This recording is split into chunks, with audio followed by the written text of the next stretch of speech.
Hello, in this video we're going to be continuing with reduction to linear form, and we're going to look at the second type of question you might see.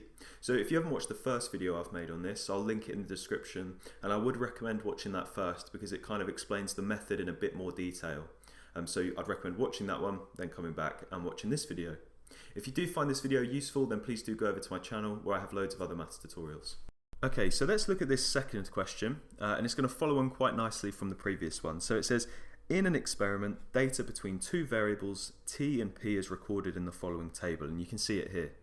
Now, a scientist thinks that these variables are related by the following equation, where a and b are constants. So we're asked to find the values of a and b. So how could we do this?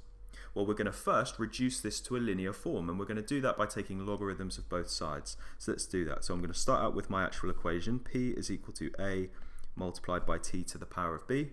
Let's take logarithms. I'm going to use base 10 of both sides, and I get the following equation here.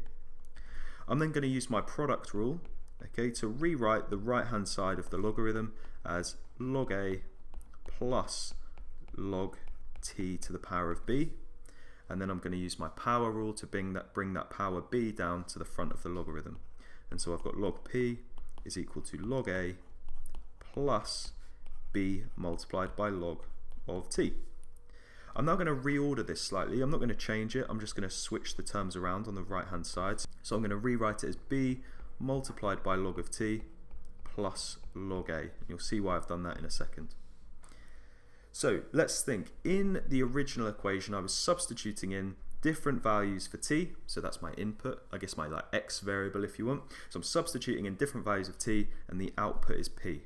Okay, so let's compare that now to what we've got in this linear form.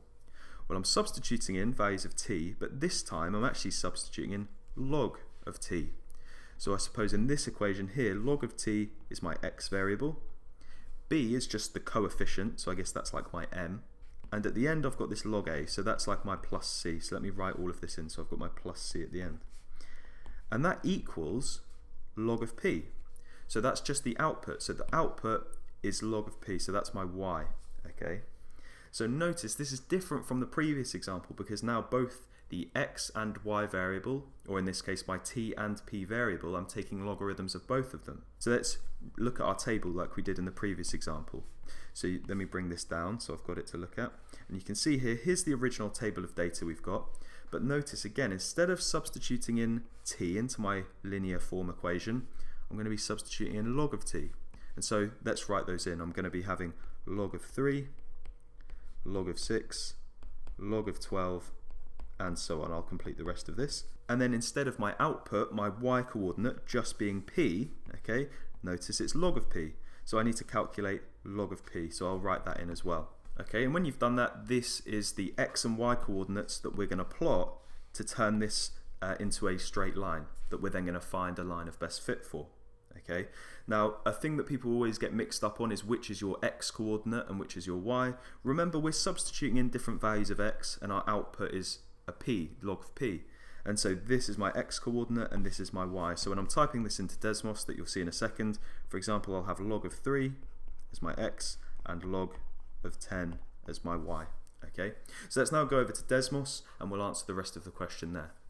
Okay, so you can see now in Desmos I've plotted the raw data that we had in the table, and you can see it follows some sort of curve. Now remember, when we reduced our equation to a linear form, we were taking logarithms of both the x and the y coordinate. So now I'm going to do that for all of these points, and let's see what happens to the data. Okay, so now I've taken logarithms of both the x and y coordinates, and you can see, like before, this data is now kind of turned into some sort of straight line. And so now we're going to find the line of best fit. So I'm going to type in y equals mx plus c, like before, and I'm going to adjust the sliders that I've got to find the ones that kind of give us the best line of best fit. So I think it's going to be a bit steeper, and the y-intercept is going to be a bit lower down. So let me adjust these. Something sort of like this, perhaps. Maybe a little bit less steep. I think this will do. That's an alright line of best fit. There we go. So I'm going to note down both the gradient and the y-intercept. So my gradient is 1.5, my y-intercept is 0.4, and now we'll go back and find the values of a and b. Okay, so from Desmos I've made a note of both the gradient and the y-intercept. So if we look at our equation that's been reduced to a linear form, Well, my gradient, that's just equal to b, isn't it? That's the coefficient of the input x. And so actually straight away, I know that b is going to equal 1.5, so that was pretty straightforward. And then let's now look at the y-intercept c, or in this case it's log of a, and that's equal to 0.4. So I get that log of a is equal to 0.4. So let's now solve this to find a. So I'm going to rewrite this in an exponential form, and I get that a is equal to 10 to the power of 0.4. So I could leave it exact like that, or I could put this into my calculator and give it to 3 significant figures, and I get that a is equal to 2.51.